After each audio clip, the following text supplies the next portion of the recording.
Hi, everyone. Welcome. Super excited to have you all here. I'm Bailey Dickey. I lead networks at GGV, and I'm excited to welcome everyone to our 6th annual Evolving Enterprise. This year, we're hosting a series of 7 masterclasses on different top-of-mind topics for CEOs and functional leaders. And the series will run every Wednesday from 1 to 2 p.m. Pacific through April 13th. This is the 4th of 7. And if you haven't already, you can view upcoming masterclasses and RSVP via the link I'll drop in the chat. And we definitely want to thank Silicon Valley Bank for their continued partnership on Evolving Enterprise and for helping make this series happen. I'm very excited to turn it over to Oren Younger to kick things off. Thanks, Bailey. Welcome to Evolving Enterprise. My name is Oren Younger. I'm on the investment team here at GGV.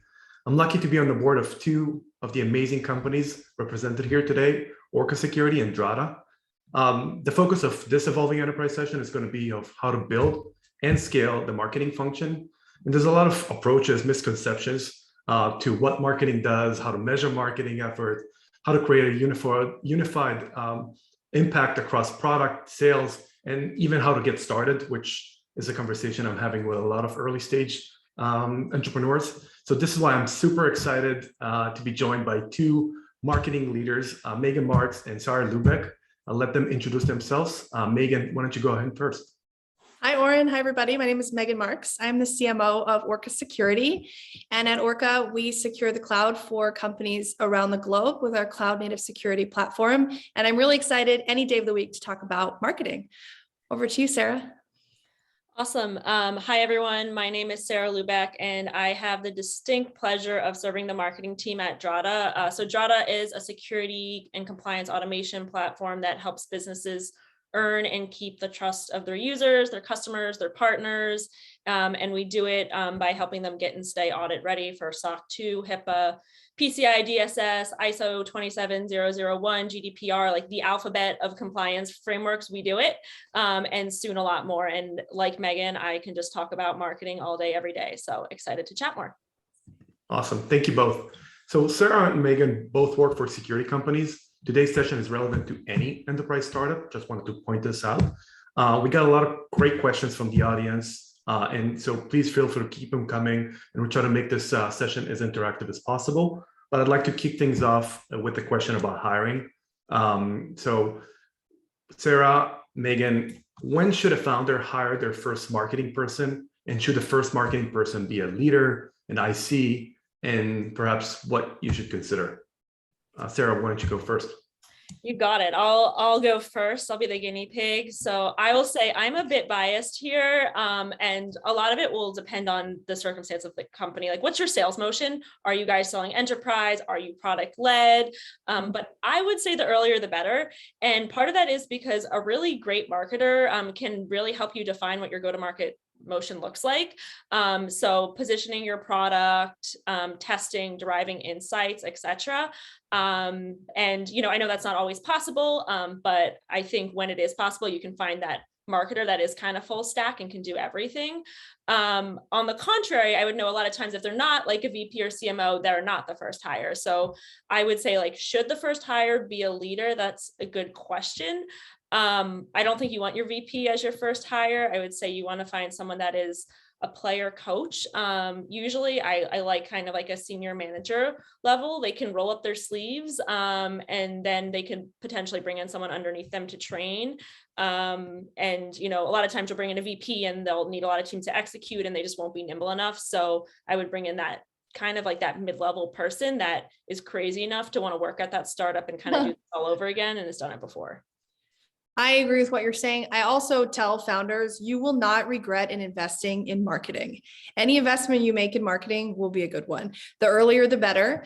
My view is the first hire, you want someone who has a bias towards product marketing, that can really understand how to work with the founders, land a message, that can write and help position, but that also has operational strengths, that can set up your website, do the things that need to be done, like Sarah was saying, on the go-to-market, depending on if there is a seller, the CEO themselves might be the seller. So you might need some operational system work to make sure that you're capturing so that you can continue to grow from there. And then I don't think the first hire needs to be a senior individual. It needs to be someone that could scale someday to want to have more senior responsibilities, but it's completely okay to have a really strong individual contributor, because in the early days, they're going to be maybe managing some outsourced help, but really focused on developing those internal relationships. Got it. Okay, and so I agree with you. That's a very interesting perspective. You don't want to bring the very senior leader at first, but when do you think that it's time to bring a senior marketing leader? And the question remains on, should that person come from product marketing, demand gen, or even brand? And lastly, who that person should report to? Meghan. Oh, I really want to answer this one. So I think leaving Series A, heading into Series B, you really need to hire a marketing leader. Whether that person is strong in demand or product or growth or brand, that's less important to me. You want someone that is multidisciplinary marketer, and I strongly believe they report to the CEO. Marketing is at the heart of the company. We work across every single team. So having that voice being directly to the CEO is really important. Yeah, I promised Megan, or we talked about not agreeing on everything, but I'm going to agree on that one. I would say bringing in that leader, kind of end of Series A, going to Series B. I mean, when you're going into Series B, you have indications. So getting that person on board, I personally would have them still have a bias towards like product and content marketing, but understand marketing ops and demand gen, specifically because I think demand gen is a little easier to outsource in the beginning. I wouldn't do it forever, but your product messaging and your product positioning and your platform should, I distinctly believe, stay in-house and live in-house. So that's kind of the answer. And then always, report to the CEO and have those cross-functional relationships, I would say, is key. Great. Well, I hope to ask more questions if you don't disagree, just to make We're going to disagree. so we have all the opinions floating here. But I'll ask, now I'll take your answers and I'll ask you as marketing leaders, what do you look for in a company when you're considering a new role? And perhaps what got you excited about your existing roles? Sarah, over to you first. Yeah, it's funny. Someone actually asked me this question in an interview this morning, and it's probably the simplest answer I have. I mean, it's three-tiered for me. One is an awesome team and great leadership. I mean, just from like a functional standpoint, as well as like a person standpoint, do I believe in your vision? Will we work well together? The second is an awesome product. You could have great leadership and a subpar product, and you're not going to be happy at the end of the day. You're going to be worried about churn, all of that. It's sometimes hard to tell that in the beginning, but looking at the team that built the product is helpful. And the third thing I would say is somewhere where I can contribute and I can make an impact. I'm not going to be a fit for every role. If you want an engineer, a technical engineer as your marketing hire, I'm not going to be a fit for that. So making sure that I can contribute and I can make an impact is probably the third leg of that stool. Those are really good ones. For me, I'd say, product and industry is really important to me. So I've worked in multiple industries in my career. So I like to be really interested in the industry that I'm joining. And then also the product. Do I believe that the product is in a winnable space and is it strong? And then the next team, and it's the founding team specifically for me that I believe is the magic that happens in startups.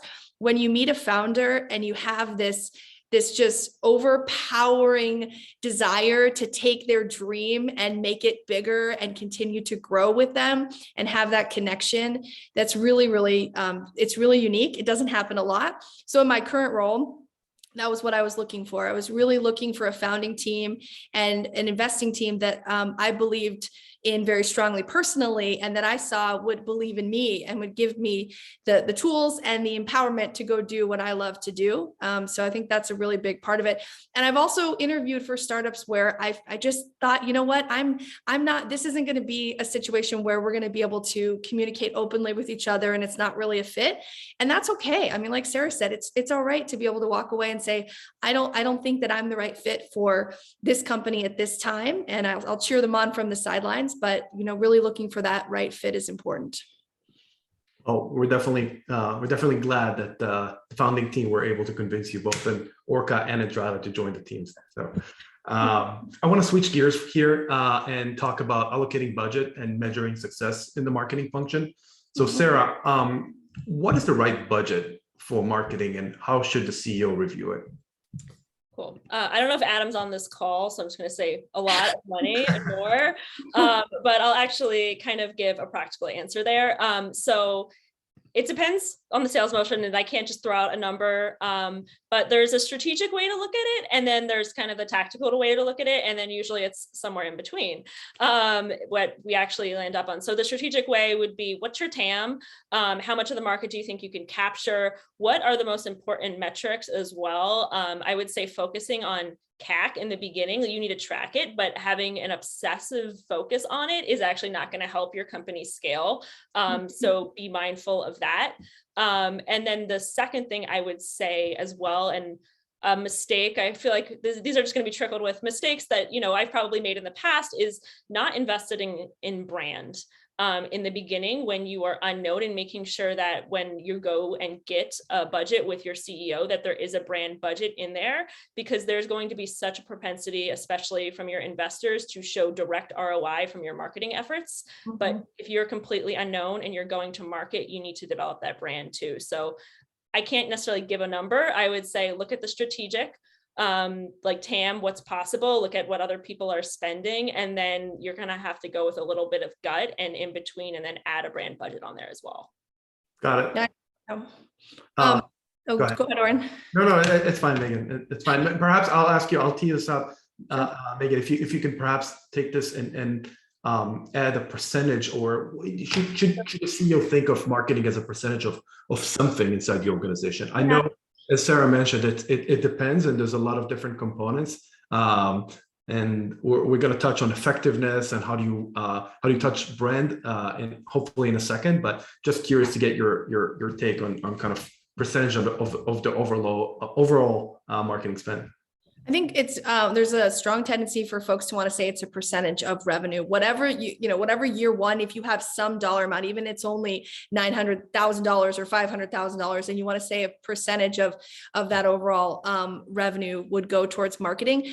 I take a more flexible approach, similar to what Sarah said. I think it's really hard to say in the very beginning that spending this percentage is the right percentage. It comes back to having a plan, an operational plan. It's year one. What do we need to achieve? Let's say you have a developer tool, and the goal is we want to get 5,000 developers to sign up for this tool in the next 3 years.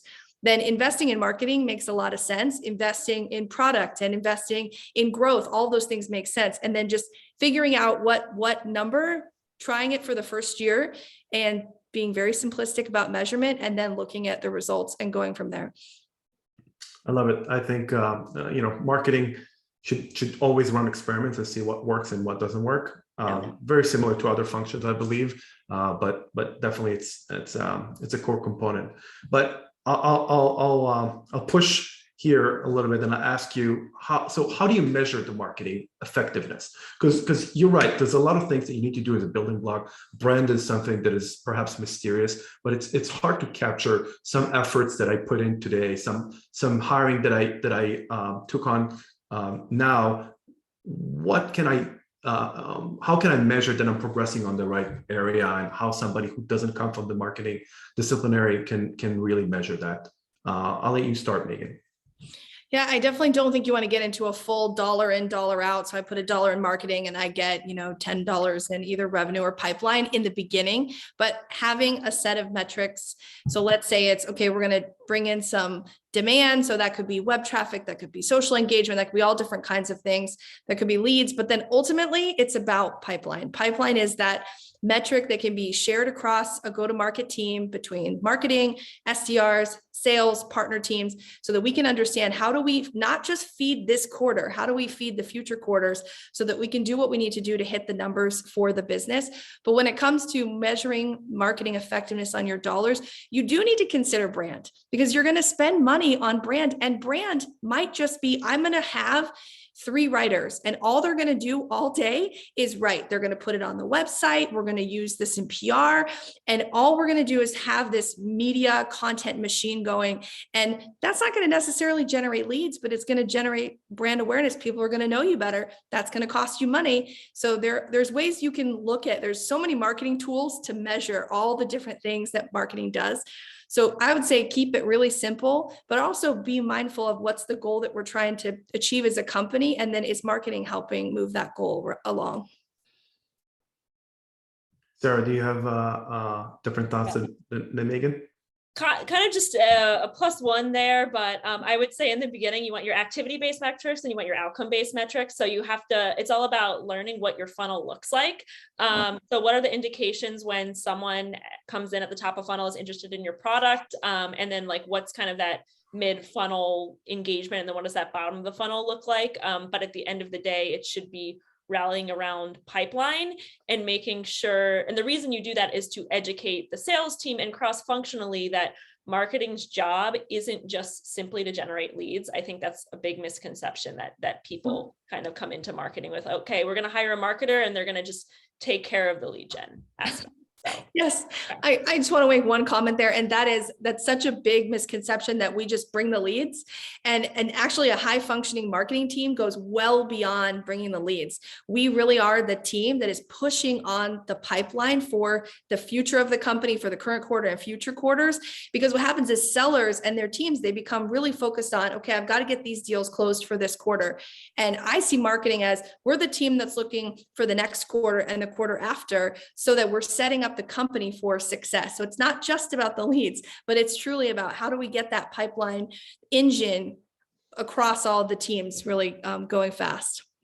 That's a really interesting point, that you kind of thinking of marketing as a more strategic function inside the organization.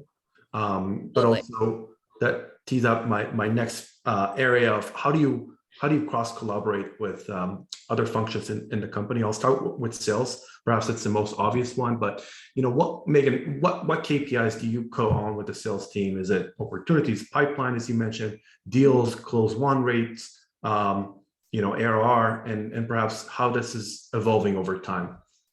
So I think you have to look at the pipeline as that shared metric that we own. And then before the pipeline, it's what does marketing do to help contribute to the pipeline? So that really is that full funnel view of leads. How do we convert the leads? Maybe we're making MQLs and they're giving the SDRs. I believe in looking at closed won opportunities, but I don't tend to measure marketing that way. That really is between the kind of when the sales team takes it and then beyond. But then as you mature over time, it's looking at the pipeline as a shared metric and then looking at who's contributing to the pipeline. So in a really mature organization, you may say, okay, marketing is going to help source 40% of the pipeline. But that's a really mature view to get to. In the beginning, I see that as a shared metric between sales and marketing, where we're looking at it on a daily basis really closely to make sure that we're doing what we need to do for the business. Got it. It's interesting you say like 40%. I've heard that metric before, but also totally agree that this is a joint effort with sales. The best teams that we've seen, the go-to-market teams, are the ones that marketing and sales are able to work together and achieve those goals and don't think like how much I contributed, how much you did, and they're really effort in achieving the success of the company. Sarah, at what point do you get serious about attribution? I think you kind of just answered that as you're going through the last one, but I think we could call this mistakes I've made going to market and what I've learned from them in my past. So I will say this. I think the first thing to recognize is it's not necessarily about getting serious about attribution as much as acknowledging that attribution is as much of an art as it is a science. Mm-hmm. And if you would ask me 2 years ago, I would have told you something very opposite.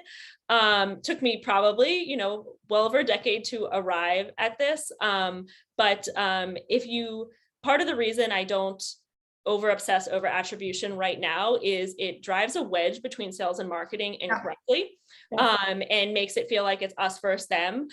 So we do have that joint pipeline goal. We have general percentages of how much marketing will contribute and how much sales will contribute. And then we have a joint bucket.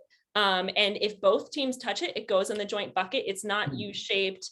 It's not time decay. It's not like a W-shaped attribution. It's, sales reached out and so did marketing, and we know that it helped that. And then the second thing is creating that narrative on your team that, there's a halo effect, and those calls the BDRs are making make you more likely to click on your ads. And, that brand marketing that we're doing that never shows up, that's happening as well. We've found that our users are educating themselves completely outside of the funnel too. Like they're not showing up in attribution. They're finding out about us from a media announcement and then coming in ready to demo right away, but they're educating themselves another way. So that's a roundabout way of saying that attribution is important in the sense that you need to know what levers you need to pull on. But I would say like pre-IPO, you're going to need to probably really lock that down.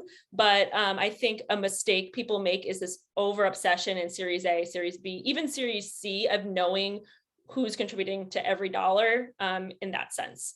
And then just because I don't like to tell you not to do something and not give you solutions, a simpler way to understand attribution, and this is going to be like the simplest thing you've ever heard, is ask your customers. Like just plain language. How did you hear about us? It can be on a form. Don't give them a drop down. You would be surprised the answers you get. We got someone the other day. It was actually a few weeks ago. My favorite response, and we always look at this, their Uber driver told them about Drata. That did not show up in attribution. So that's hilarious. I want to touch on one more thing that you mentioned that's really important there, Sarah. You don't want to have this notion that was in the past of sales and marketing being against each other. That is not going to help the company grow, pitting sales and marketing. There has to be a combined go-to-market motion, and the entire team needs to understand what success from each team looks like. The second that you start putting that division in, it really hurts the organizational health and the ability to succeed together. That makes a lot of sense. So you touched on success, and I want to, that's kind of the next department that I want to touch on, the collaboration with marketing. So Sarah, how can customer success work with marketing? What's the best effective way, and what can be achieved that way? Yeah. So I say I cheated on this question because I've worked with our VP of CS before, and that's one of, when I talk about coming and working with awesome people, that's one of the reasons I decided to come to Drata. But happy customers, it's going to sound cliche, are your best marketing strategy, because they are going to refer other people. So tactical, like you should be as aligned as you are with sales, you should be aligned with CS as well. One, from like a product marketing perspective, digging in, understanding, especially if you're product led, because you are owning P&L in marketing as well. So what does that look like? But also from a content perspective, we rarely do anything just for prospects or just for customers. I mean, we do more just for customers, but your CS team is a great source of creating that content and understanding and really getting in the head of your customers. So we have, like, we look at NPS score, we look at referral rate, like we consider those almost marketing metrics as well. Nice. Super interesting. Megan, what about, how have you successfully collaborated with the product teams then? So when you think of your whole marketing, the work that we do in product marketing is the foundation of everything. It becomes what goes out in a message on the website. It's what's in your advertising. It's the sales enablement. It's the ability to understand the buyer and who should we be selling to. So having the ability to work closely with product is critical. And for me, I like to see the combination of the go-to-market team and product, and also having that conversation on a regular basis. The product team is an incredible source, just like the CS team, of content. So in the early days, establishing a content-minded organization, that's not just marketing. There's all these brilliant people that are sitting in product that are in it every single day, that understand the market, understand the challenges. Getting them to articulate that into content is really useful. And then also getting the product team to work closely with marketing. So then the marketing team can then take, okay, this is what it does. Now, how do we take what it does and really put a message? And then how do we differentiate ourselves? I like to think of it as like, what's the claim that I can own that nobody else can own? So then being able to have that connection between product and marketing really helps tremendously for that. Yeah, Very, very interesting, and I agree that product marketing is the foundation of everything that you do as an organization, and the ones who are creating a lot of the content and what is actually produced from the engineering teams or the product teams. So that is definitely key. I want to move on to a more, I guess, more strategy and tactic, but I'll feel free to answer more concisely, but because some of those topics are not super full blown, but just we had them from the audience, so I'm sure they're interesting. Megan, when do you switch to account-based marketing? Oh boy. Account-based marketing is Sarah and I agreed on this in the prep meeting here. It's an overused term in marketing. So when it first started, account-based marketing was, we're going to take a small set, small being 5 to 7 accounts. Sales and marketing, we're going to work together on how they got in the door in those accounts and converted them. Now account-based marketing is really generalized to, I'm going to target this kind of person. If you want to do switching from whatever general you're doing to account-based marketing, you need to make sure you have the setup, the tools, and the process on the marketing side. So there's a lot of MarTech possibilities for ABM. But then the most important and probably the least interesting piece that folks forget on ABM is identifying the ideal customer profile. So you can't switch to going full-blown ABM until you understand who is the right customer for your product. So that takes a little bit of time. So my answer would be, when you have an established set of customers where you think, okay, this is the exact customer for me, that this is the right buyer, I know the persona, I know the customer type, now go get me, then you go into the part of ABM where you go identify those accounts, then you can go into how do we have a motion. But I highly recommend being very careful about going all in on ABM, because I've seen it before where teams say, we're just going to go after these 900 accounts and we're not going to do anything else. And it's a risky move unless you really understand who the ideal customer profile is.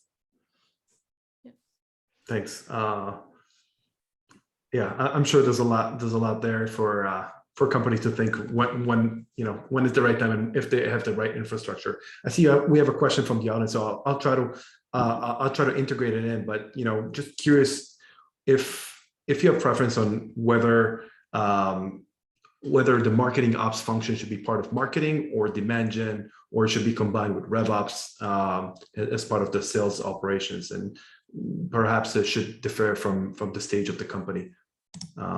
You want to take that, Sarah? Sure. We're actually going through this exact debate right now. So I can answer kind of, it depends, and I hate to say that, but it depends actually what you functionally need in your marketing ops team. If it's doing like CRO testing right now and setting that up and really making sure like the funnel is optimized, I would put it in demand gen. It depends on also how your team functions.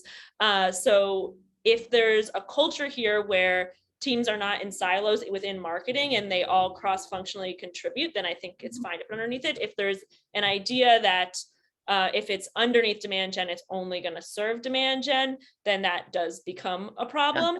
Yeah. And then in terms of RevOps, the RevOps teams at Drata is actually underneath marketing right now because we are having this conversation. But I think it just depends on consolidated, like what you're asking them to do. If you're migrating a CRM, is it almost light DevOps, which I've almost seen RevOps do before?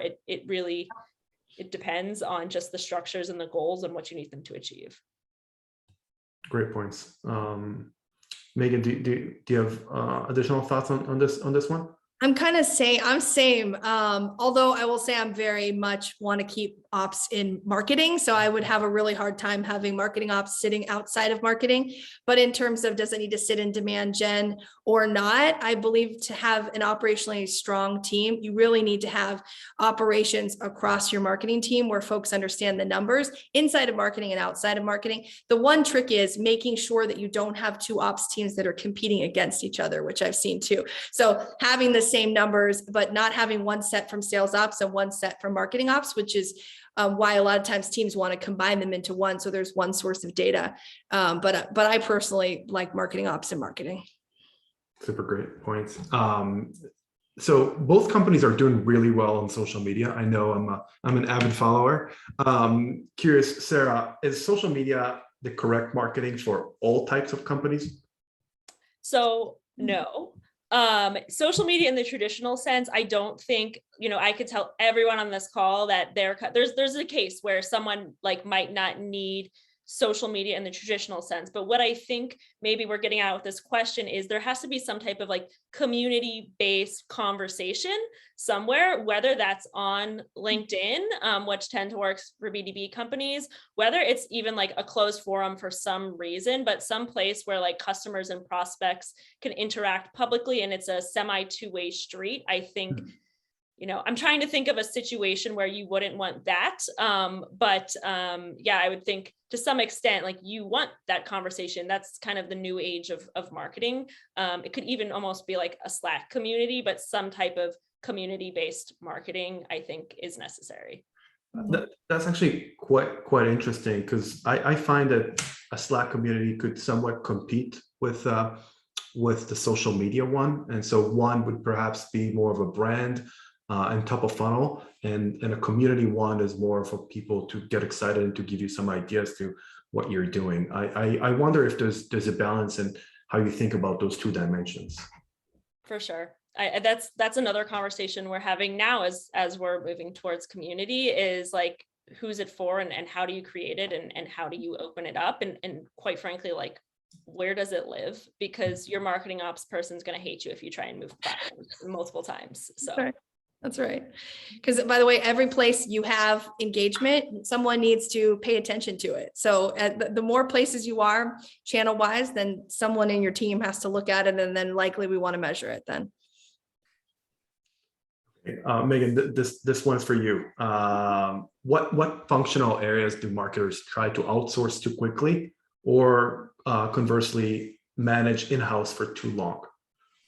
So content is one for me where I see there's this instinct to just, okay, let's just hire people to write content. I'll refer back to what I said earlier, whether you're seed or series A and beyond, the ability to have a content-minded organization, being able to communicate in social, written, and digital form, what you do, why you do it, how you help people is a really important function of marketing. And marketing doesn't have to do it all. We can encourage the folks in CS and in the product organization to do it, or even the executive team, but not outsourcing content too soon, because then sometimes the content's not great. Yeah, agreed there. Is there something that you think is for many companies that they keep in-house for too long, and that perhaps they should take a different approach to it? There's some people that are specialists that do a better job, perhaps PR. Yeah, PR would be one where in the early days it's easier to do PR, but as you get bigger and it's more complex, funding announcements and partnerships, etc., having PR outsourced is a good thing. And at least in my experience, if you find the right PR company, that investment is one where they can take things off the team's plate, which is why we want to outsource, because it helps the internal team so they can do pitching on their own, and they have relationships often with multiple clients. So they have relationships that your team doesn't necessarily have to maintain. Fantastic. Thanks. Sarah, which marketing channels are most effective for B2B SaaS and for B2B marketplaces? Yeah, again, we're going to say it depends, but I'll kind of give you like our rundown and how we look at it. So I'd say when you're starting out and you need that, you need to run, you need that growth, you need to get to market. You don't have brand recognition, you don't have a lot. So a lot of people are relying on paid and really pulling that lever. I think, especially after you raise a funding round, a lot of that in the beginning looks like paid search and other things. And as you become more mature, you kind of just pivot that to owned content. But don't make the mistake, when you are doing paid, you do need content and you do need all of that as well. Some other channels that I think people should be paying more attention to, it's also a great sign of product market fit, are referral-based channels. So like, what does G2 look like for you? People talk, and like that is like bottom of the funnel, Capterra, depends where your audience is. And then earned, as well, as Megan said, like investing in PR is going to pay dividends in the long run. And then the last thing I will say is we like when you're looking for channels, you don't know what you don't know, and you just have to experiment sometimes. So when we talk like back to what you're saying in the marketing budgeting in the beginning, we leave 20% or more of every month's paid budget on experimentation. And it's not cat carrying. I don't expect it to work, but if you find that one little thing, that could take you, 9 out of 10 experiments may fail, but that one little thing you find might 10x your business. So it's really important to continue to invest in learning. I love it. That's a great point. Okay. We talked about the early stages in hiring. We talked about some tactics, and we talked about measurement and cross collaboration. I want to move on to more kind of moving from an early stage marketing function to a later stage, and how do you build a team? Sarah, how does the role of marketing function evolve as you scale? Drata has moved quite fast through those. I guess the timeline is very short, but the company has scaled pretty fast. Just curious, how this has evolved in your organization. Yeah. So I would say what we typically see from those stages is, when you go to market and you're early in the stage, you usually only have one product if you're SaaS and you are a booking business.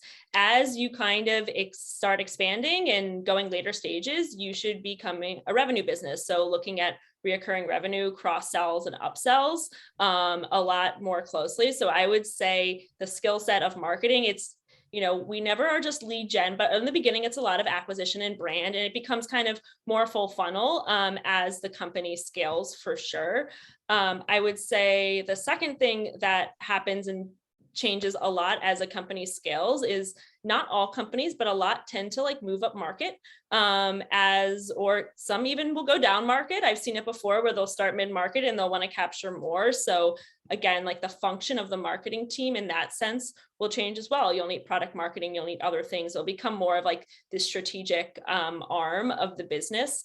The third thing that we see happen a lot is a business will look to go international. There's no right or wrong time, but that completely changes the role of marketing. Usually recommend running that as like a straw man when you experiment with international markets, and then making sure marketing's involved, and then looking for the indication to scale. And then like the last thing is that I would say happens as the marketing function evolves is there's an expectation. It's not always a reality that there's just going to be less volatility in your model. So, a lot of times when we're building our model now, it's, wow, we got that right. And we didn't have much data, but 3-4 years down the line, you still can experiment, but you're expected to, get it right. That is perfect. And actually leading me to my next question of actually the sophistication of the success measurement. And Meghan, this one is for you. So, as you scale the sophistication of your marketing efforts, when you go from good enough measurement framework to, an even better one, how do you go about it? So, we talked about having activity based, then you can roll into whether you're doing leads or maybe you're doing product led growth with signups. So as you think about transitioning, I tend to go back to, before we can have the marketing goals, we need to understand what's the company trying to do. So every year as you're looking towards, we're planning whether we're taking more funding or we're making the annual plan, what are the things we need to accomplish? Then figuring out, okay, what does marketing need to do to contribute to push those goals forward? Then coming up with, I say this over and over again, anyone that I advise, simplistic metrics. Don't overdo it. There's a lot of MarTech offerings in the market. We could invest so many people and so much time in measuring and then missing time in internal relationships to drive better marketing, understanding the customer. So being really careful that you have the right balance, but also having shared knowledge across the executive team. You can't just make these, this is how marketing is going to be measured, and then we go off in a corner and we go measure ourselves. That is not good enough. Marketing, sales, customer success, product, the CEO, the board, everyone needs to understand the way that we're measuring marketing. I found that to be a really key component to how we are enabling marketing to grow, and also how we're enabling marketing to test and experiment. Like Sarah said, we are artists, and what's happened in the last decade is because there's so many tools, there's the ability for us to also contribute financially in a very clear way to a company. But you don't want to miss the art of what marketing does, because that can really transform a company. It's a great way of looking at this. A lot of people look at marketing as it needs to be data driven, and other people are more like, hey, this is something that it's very difficult to measure. But what you're saying is that there's a combination between the two and don't lose sight. Yeah. That's great. So I'll ask a different question, Megan. What are the key things you think when you transition from a marketing team from a Series A or B stage to a Series C and beyond? I know I've seen questions in the audience that ask, like, what are the first few hiring, but perhaps kind of how they mature and the organization itself moves on to a more established marketing function. So one thing as you go, let's say from B to C is, and this is something that I think we sometimes forget, and that's organizational design. So like putting emphasis on being really intentional with the individuals that you're hiring. What I find sometimes is people say, oh, I got headcount. You didn't get headcount. That's a person that we need to do a role in the company that individually wants to feel successful. So paying attention to how you're designing the organization is really important. And that makes us think about who do we need to have. We know that in the very beginning, so to answer the question there, I said you want a generalist that really has a strong bias towards product marketing. What would be the second individual? I would hire someone that could write, but that could also work heavily on your website, the digital aspect. Don't underestimate how much time buyers are spending online long before they want to have a conversation or long before they'll sign up to try the product. So I would think about having product marketing, having really strong writing, having someone who could figure out how to build in WordPress and have a nice site, and then I would also look at the operations piece so that you're setting yourself up really early to do well. But then as you scale forward, being really clear about the people that you're hiring and what role they need to do, and then not hiring too many senior people. So I also see this tendency to want to, like, every direct report when you get to CMO stage needs to be a VP. They don't need to be a VP. You want to give people career paths because it goes really fast from, B, C, and beyond. So getting people that can stay with you, that can be a director, that can make their career and continue to grow is a really important thing. It's super important talking about career progression. We're seeing that way too often, that companies are really in a rush to give titles to anybody on the team just to stack up the ranks and they look good for the outside world. Yeah, I agree with you. There's reverse tendency there. Sarah, you touched on brand marketing, and I promised you that I'm going to go back to it. So this is the time. But you've touched on brand marketing as an important factor when the company's early, so they should not shy away from it. Now at growth stage, how do you allocate budget? How do you measure brand? How do you align the leaders and the board around the brand of the company? Yeah, very good question. So there's a few ways to do this, and not all of them are fun. So if you truly want to know like where your brand stands, you can, if you have the funding, do a share of voice analysis and look at, what percentage of social conversations are being had with your company versus your competitors, media share, all of that. Those can be labor intensive. There are tools to help you do it. I don't focus too much on, we've done light share voice analysis, but I haven't spent hours doing a comprehensive one right now because they can be very, very time consuming. I would say very fortunate to have leaders that believe in brand marketing right now.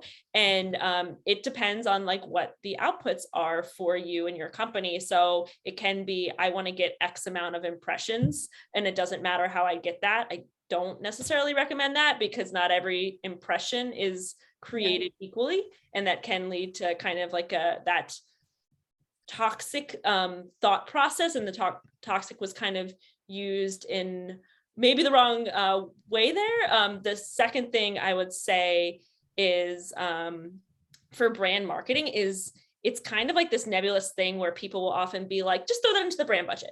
And I think what people mean by that is we don't know if there's going to be direct outcomes of it, so throw it in a brand budget. So sometimes I've found organizations will throw trade shows in a brand budget or other things in a brand budget. So I think another thing that would be key with your leadership is defining what brand means to the team as well. And then saying like, all right, we can experiment. We can stop this right now. We can turn off our marketing, but the cost of doing that and potentially seeing your pipeline dwindle 3 months later is usually not the right move and not worth it. And then you're like, oh, well, can we just turn brand back on? And that's not just a switch you can flip. Oh yeah. I laugh because that happens so often. And when you say the 3 months, that's exactly it. That's the thing about pipeline. Pipeline isn't instant.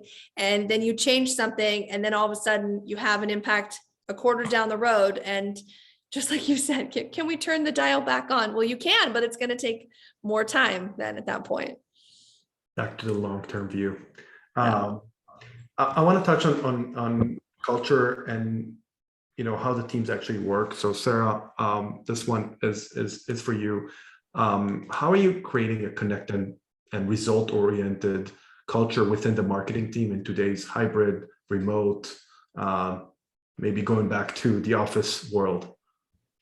Yeah. So we are 100% remote, and it's hard. Anyone that says it's not, and it's just like figured it out and has the same rapport as they do in office, like I want to talk to them because how did you do it? But this is kind of how we do it. So I'd say the first thing is just hiring really smart people. It sounds simple. It's not as easy to do, but hiring those people that you believe can be culture add-ons, not necessarily culture fits. They don't have to think exactly the same as you. The second thing I would say for like creating that results-given culture is give people the numbers, give them transparency, show them where they are. Our whole team has access to our go-to-market scorecard. They can see where they are. We are at all points in time. There's no secrets there, especially in a results and remote first culture. So that's kind of communicating often and being transparent. And then I'd say the third thing is, especially in a remote world, when it goes back to hiring smart people, you have to trust people and you have to give them the bandwidth to execute on their own. And doing that, and if you've done the hiring right, and if you're communicating often, like those are kind of the three things that I would say you would want in place. But and then the last thing I would say is, if you can, even if you're remote, get the team together once every 6 months. There's just no replacement for that after. I swear everyone is always more engaged, always happier to be on Zoom and all of that. Yeah, agreed. I have a few more, I don't know, questions that I didn't put in the bucket of growth or culture, but they came from the audience nonetheless, and I thought that they're great. I also want to remind the audience, I know we're approaching time, but if you have questions you want Meghan or Sarah to touch on, I'm happy to ask them, so feel free to use the chat. I'm going to ask away while you're typing. What are some startup marketing lessons you've learned the hard way? Meghan, I'll let you. Boy.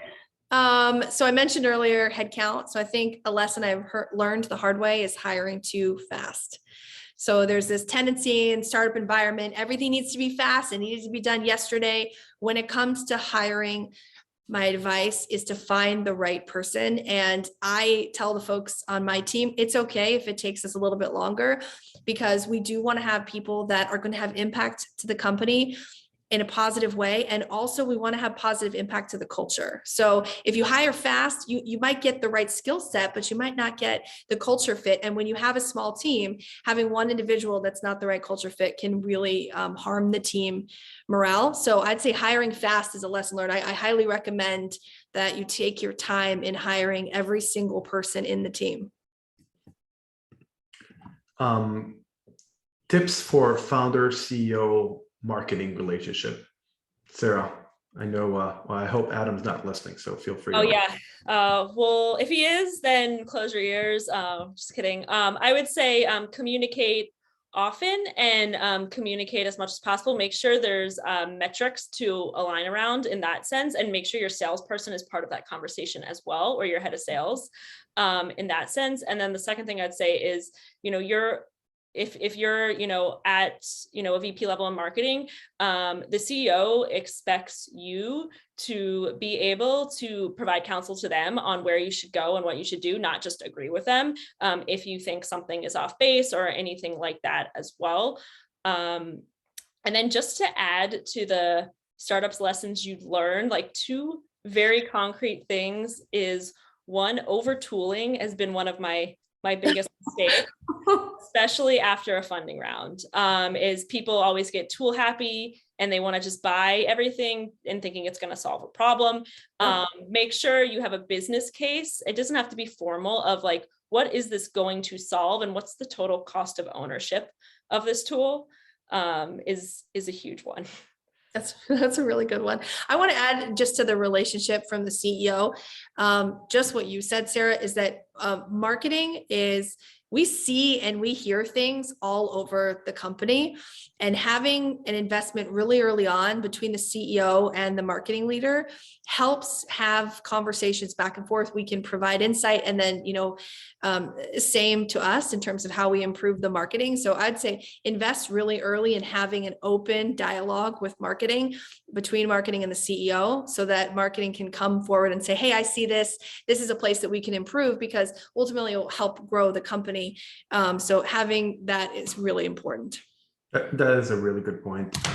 Marketing does go throughout the organization and touches so many different parts, and having this visibility and I guess ability to provide feedback to the CEO is invaluable. Thank you for sharing that. How do you weigh research and building the building function, the fundamentals versus testing out in the market? As it relates to marketing, is that something you can chime on, Megan? So I think there's some parts of marketing you can have a playbook. Marketing ops, for example, there might be, like Sarah said, let's not get 100 tools, but you need to have some kind of marketing automation system. You might need certain tools set up in terms of metrics. That one makes sense. Product marketing, very, very specific discipline. So there's things that you need to have within product marketing that are defined. Where you can use your playbook, great. But also keep in mind, every company is different and the industries are going to vary. So what you used 5 years ago, one company may not work, in the current environment. The digital world's changing really fast.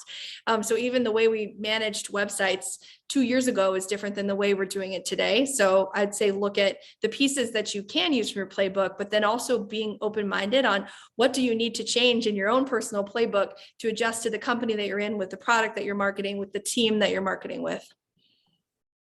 Great. Last question for me. When budget is limited, what are the top 3 places you'd focus your investments? Sarah, why don't you go ahead first? I like this question. So my first one would be review sites. Those are going to be the biggest indication. Like, what do you do when you're about to buy a product? You're going to Google it. I don't know anyone that doesn't, and you're going to probably look at what people will say. Invest in that. Invest in making your customers happy is another way of saying that. I would say the second thing I would say is probably content and SEO in general. That goes along with it, but you're searchable. You want people to find you. You want to provide value to your audience. And then the third thing, if you just don't have paid budget, which I'm kind of assuming, or it's just very limited, I would say if you're going to do any, for us or for other companies in like kind of the B2B space, if you're going to do any paid, it would, to me, LinkedIn can be really, really expensive. So I would run that kind of on a limited scope. But there are other communities that are much smaller than LinkedIn where you can find some really like fringe, you could hit it hot. For example, Reddit I've seen it work for other companies before. I would still post organic content on LinkedIn and everything like that, and maybe try it a little, but your typical cost per click on LinkedIn is going to be a lot higher than any other platform if budgets truly are limited. Yeah, true. Megan, Oh, I guess I'll ask the same question. Sure. Three focus your investments when budget is limited. There's Fortunately, by the way, Drata and Orca don't have that problem, but I guess you know. I've definitely had it other times in my career, and yeah, I've had it before. So I'm going to be consistent here, and that is the content, and the content feeds the SEO. And the second thing is, I would say PR. Invest in PR. You can do a lot there to get your brand known by leveraging PR. And it doesn't have to be just traditional. We do a press release. That's kind of a older approach to PR. And the other one would be digital. So digital might be like what Sarah was saying. It might be you can do some lower cost advertising. It could be you're going to invest dollars in your website very minimally to make sure that experience is really strong because you're spending time and dollars on content and effort there. But those would be areas where I would spend. That's fantastic.